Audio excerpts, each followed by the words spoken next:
Hi, welcome to Adoption Now, your adoption show. I'm April Fallon. Enjoy this episode.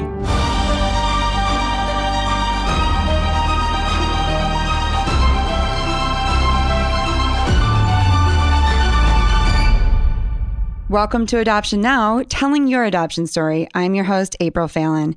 If you're new to Adoption Now, we are a nonprofit and we share adoption stories from the perspective of birth parents, adoptees, and adoptive parents. Thank you all for your donations to help keep the show going. And thank you for checking out the new website. AdoptionNowPodcast.com is a place that you can find all of our episodes, make donations, check out our store, and just make adoption connections. My husband and I have 4 children through adoption, so we know firsthand the joys and challenges of the adoption journey, and this show really does talk about it all. Okay, if you're looking to adopt through the foster care system, this episode is for you. Today, we have the president and CEO of the Dave Thomas Foundation for Adoption. Rita has worked for more than 30 years on behalf of abused, neglected, and vulnerable children. The Dave Thomas Foundation for Adoption provides leadership for local, state, and national efforts to find permanent families for the, listen to this, for the 140,000 children waiting in the United States foster care system. That's unbelievable. Rita, welcome to the show. Thank you. It's so good to talk to you. I'm glad to be with you. I am so honored that you're here. And I want to talk about the work that you have done and the work that you are doing right now. But first, let's talk about this foundation and how it was started. Dave Thomas, who started the restaurant chain that we all know, Wendy's, he was adopted. Tell us his story. That's right, he was. His story early on very much mirrors our children in the foster care system waiting to be adopted, even though he was adopted. So he was adopted as an infant. He spent a little bit of time in foster care before he was adopted, but still as an infant. But his adoptive mother passed away when he was very young. His adoptive father was a bit of an itinerant worker, so moving from place to place, and he was often raised by his grandmother, Minnie. And he went through so much in that sort of transitional part of his childhood that at age 16, he dropped out of school and decided to strike out on his own. And at that point, said he was going to, he was very attracted to the world of food and restaurants, and he was going to create the best burger ever. And well, he ended up doing that.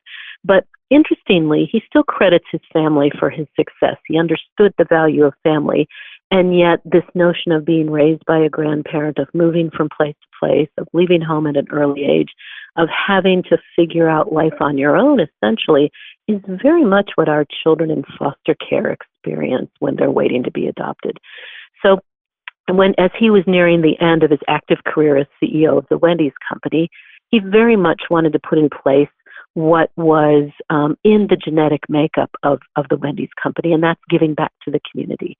And went back to what he knew best, this notion of adoption. But when he created the foundation in 1992, what we didn't have was a robust conversation nationally about foster care adoption, the system. There were lots of myths and misperceptions that circled around these kids. So he decided that's where the niche would be, where they would create a foundation in order to address this cause, this issue of children in foster care waiting to be adopted. Interestingly, he made it a national nonprofit public charity, one, so that we could address all across the United States. And actually, we have a foundation in Canada as well, so U.S. and Canada. But he didn't set it up as a corporate foundation that just got a steady feed of funds from the corporation, or as a family foundation that was built on an endowment. He created it as a nonprofit organization very wisely so that we would need to be out there talking about this cause, doing something on behalf of this cause in order to raise funds to do the work. So it was this wonderful mix of personal passion, personal lived experience from his own sense of what family was, to creating a foundation to address the policy, the practice, and the awareness of foster care adoption in the United States and Canada. I think that his story just proves if you have one person that loves you and takes care of you and believes in you, you can do amazing things. And what I'm surprised about is how many children don't even have that one person. Yeah, you're exactly right. And he talks about his grandma, or talked about his grandma Minnie a lot. We sadly lost him in 2001, but talked about his grandma Minnie, but really understood what his father had to go through as well. But indeed it was that grandparent, and so many of our children, whether they're in foster care or not, are being raised or being tended to by grandparents now, even as it was when he was growing up. A lot of people think that they have to have a perfect family to adopt, and that's just not true. No, it's not true. And in fact, the face of adopting has been changing so much over the past couple of decades. And again, I'm speaking from just that vantage point of foster care adoption. Of course, there are other kinds of adoption, international adoption and domestic infant adoption, but our focus is foster care adoption. And now you don't have to be a two-parent heterosexual family with a large home and some sense of wealth in order to adopt. You can be a single parent. You can be a same-sex couple. You can live in an apartment. You can, have the kind of wages that can support a family, but they wouldn't be considered upper middle class or wealthy by any means. In other words, what it takes is someone who has the commitment, who has the means to support a child, who understands what these children have experienced, the grief and loss and trauma of abuse and neglect and abandonment, and can take them into their home, knowing that this is a forever contract. This isn't just a test. It's a forever contract, as if that child had been born to them. But it's really about the willingness to take a child, take them where they are, understand who they are, and provide a safe, loving, and permanent home. Tell us how you got involved. Sure.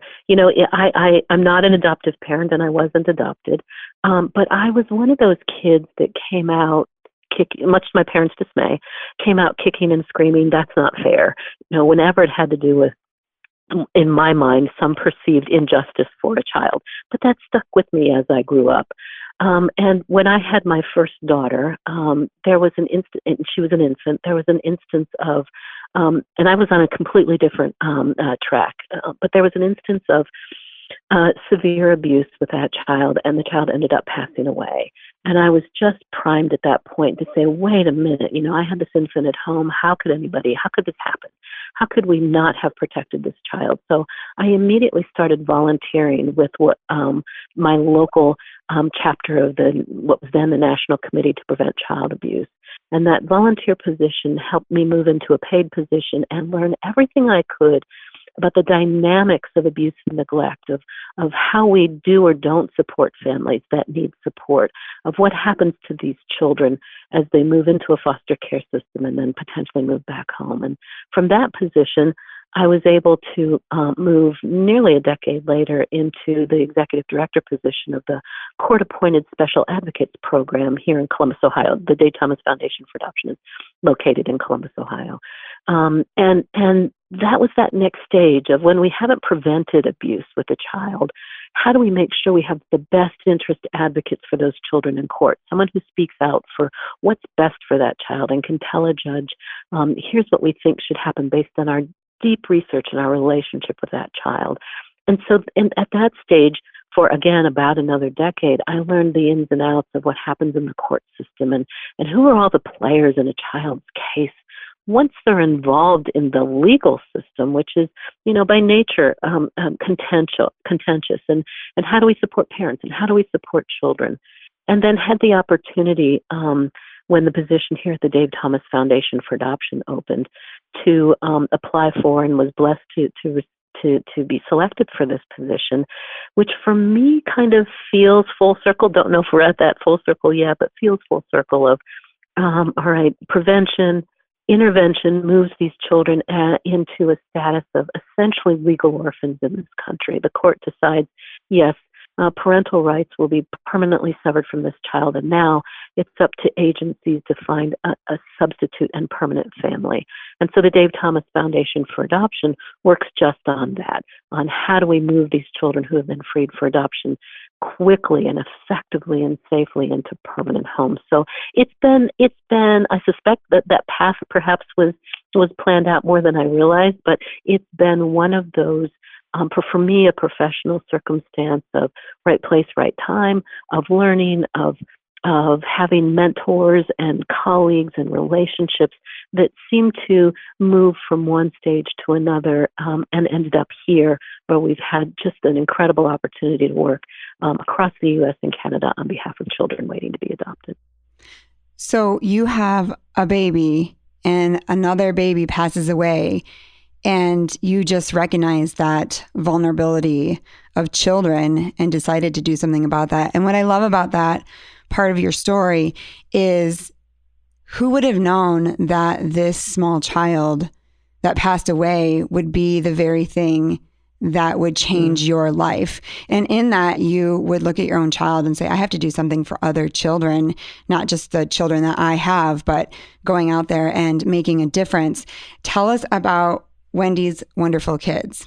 Sure. So part of the evolution of the David Thomas Foundation for Adoption has been this work early on in 1992, and for about the first 10 years, we were very focused on simply raising awareness, public service announcements, education, conversations, raising awareness about the now 113,000 children in this country who are waiting to be adopted, and the 30,000 children in Canada are waiting to be adopted. So just raising awareness, engaging the public in a conversation. What do you know about the child welfare system? And do you know that you can become a foster parent, that you can become an adoptive parent?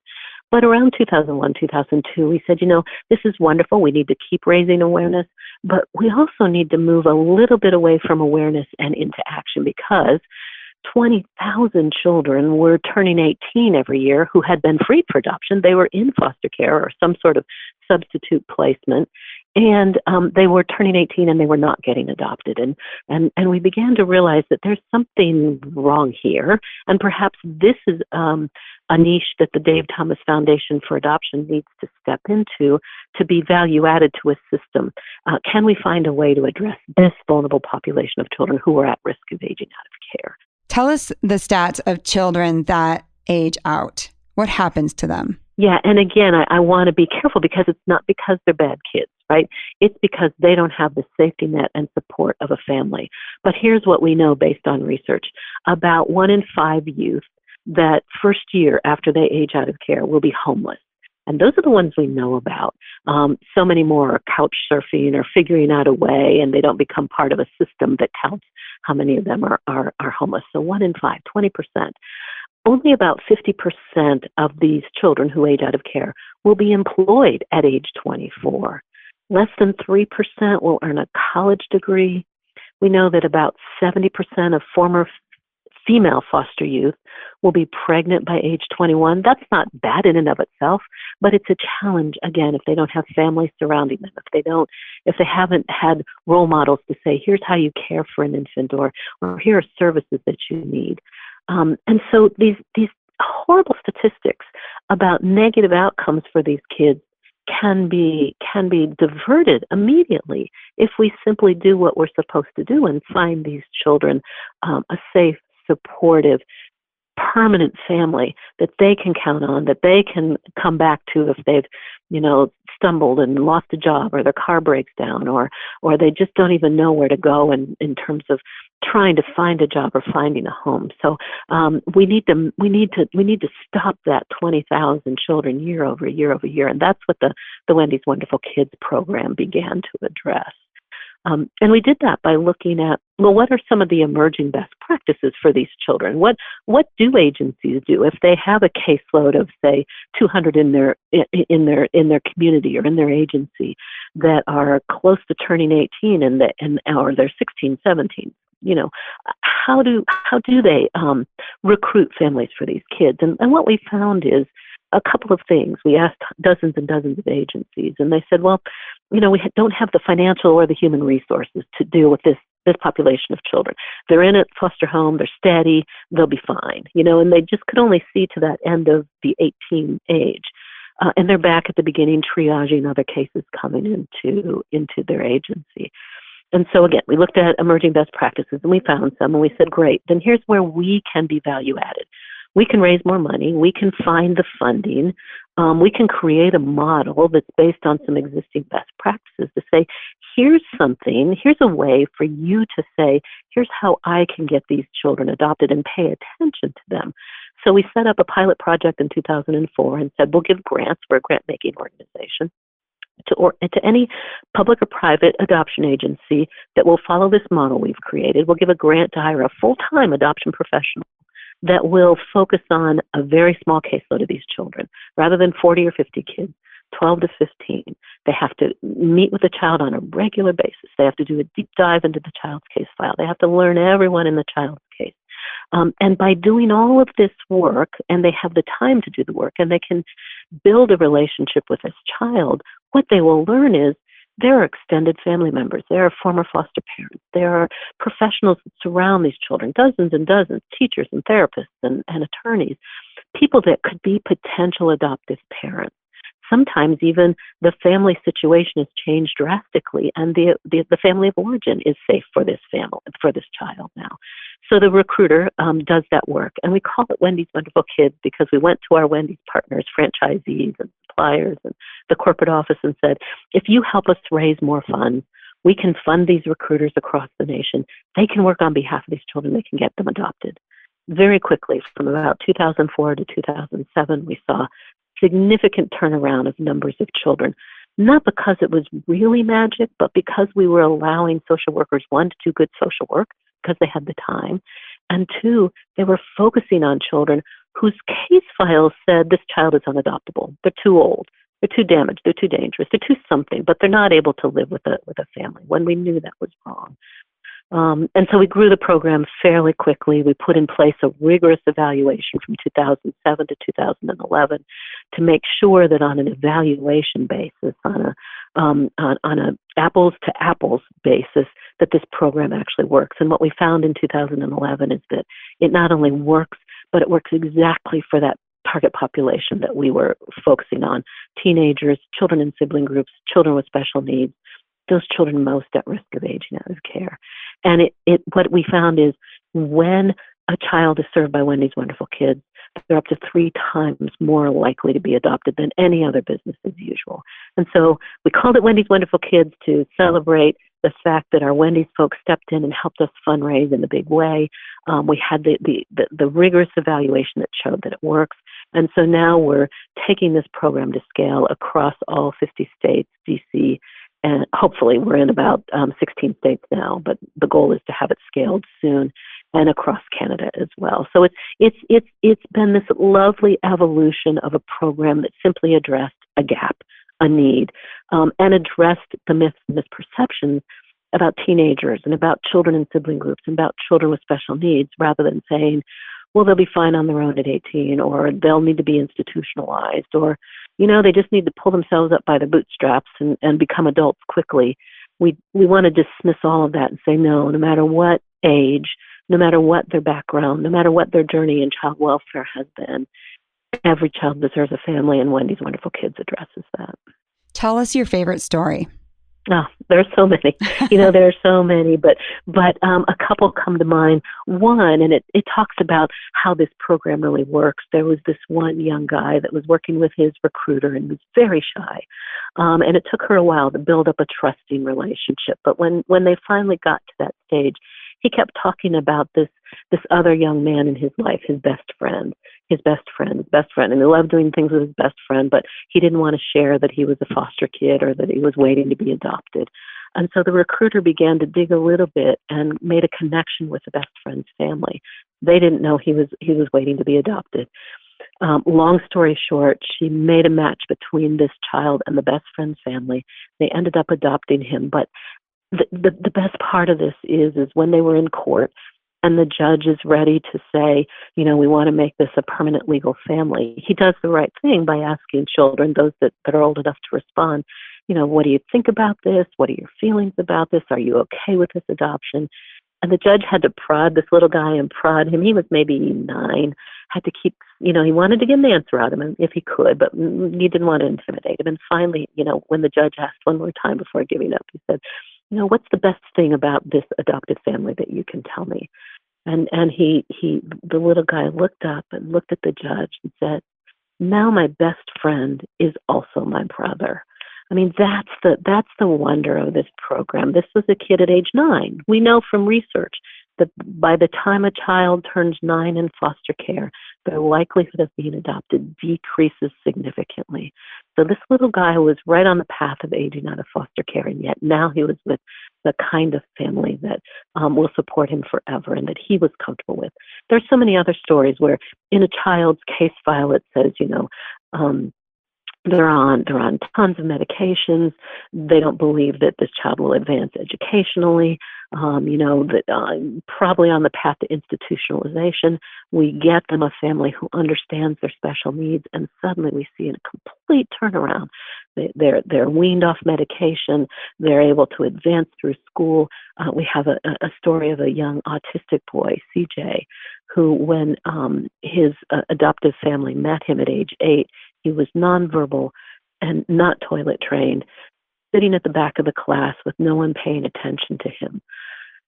The mom, adopted CJ, and within a relatively short period of time, and understand she had worked with children with disabilities, so she understood his needs, understood what he needed. Again, long story short, he graduated from high school. He was on the cross-country team. He's employed, and he loves to sing. He and Dee are doing duets with local community shows. So from a child that was just left in the back of the room with severe autism-related issues and severe trauma from having been horribly abused in foster homes, he's now as best as he can be and as thriving as he can be with the guidance of a loving mother. Wow, that's amazing. I know that when people hear this, they're going to be inspired. In fact, some people are even on a list right now, but thinking maybe I should get involved in foster care. Maybe this is something for me. How can they find out more information? Absolutely. 2 ways with the Dave Thomas Foundation for Adoption. Certainly going on our website, davethomasfoundation.org, and drill through all the resource section, because all kinds of materials, videos of families who have come together through foster care adoption, and a really useful guide, a beginner's guide to adoption that just takes you through the basic steps. What can I expect? What do I need to do? How do I even get into this process?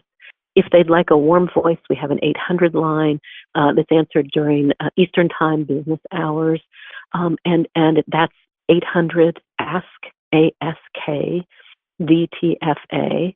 Or even if they're in their community and they don't know what organization, they're ready for that next step, but they're not sure what organization to reach out to. We've got a list of the Wendy's Wonderful Kids sites that we fund, or we can talk to them and connect them to agencies that we know in their community as well. And you do offer support after adoption as well. I think that's really important, because sometimes it's challenging when you bring home a child, and you offer that support post-adoption, correct? We're starting to develop a program to do that. What we do know is the two ways that we go about this right now, but we're going to get, I think, better at it as an agency as well. But the Wendy's Wonderful Kids recruiters, although their job supposedly ends when the child is adopted, because they've developed a relationship with the child and the family, they are that best first source of referrals. And in fact, prior to the adoption, what they will do is talk to the families about, here are potential needs you might have. You might not recognize that for a year or two, but these are children who have suffered incredible grief, loss, and trauma. Sometimes behaviors manifest as a child is triggered or grapples with what has happened in their life, and maybe not be that first week or that first year in a family. And so they get them connected early on before the adoption, but tend to be a resource for them even post-adoption. The Dave Thomas Foundation for Adoption funds a number of organizations that are really getting very specific about, here's how we handle post-adoption needs for children. In fact, in 3 states right now, we're looking at how can you work with our Wendy's Wonderful Kids families that have been adopted with post-adoption resources. So that's only 3 small areas in 3 states, but we just went through some strategic planning here, and we hope to really significantly grow either elevating existing best practices or researching and creating really good best practices for post-adoption resources for families that not just come together through Wendy's Wonderful Kids, but any family that might need that. And again, another example is we fund a great organization out of Maryland that trains adoption competent mental health providers. It's not good enough to just go to a therapist that may be a generalist if they don't know about the dynamics of abuse and neglect and grief and loss. And so we're getting thousands and thousands of therapists trained in adoption competency across the nation, and we can make referrals to those organizations as well. That is so great. Rita, thank you so much for being on the show. Oh my gosh, it was my pleasure. Obviously, I could talk about this all day, so I appreciate you spending time on this. And again, if anybody has any questions or would like to connect with us, feel free to reach out. We love talking about this and helping folks make that next step. And thank you for listening. Don't forget to check out our new website, adoptionnowpodcast.com. We'll have all the information from this episode there. Thanks for joining us on Your Adoption Show. See you next episode.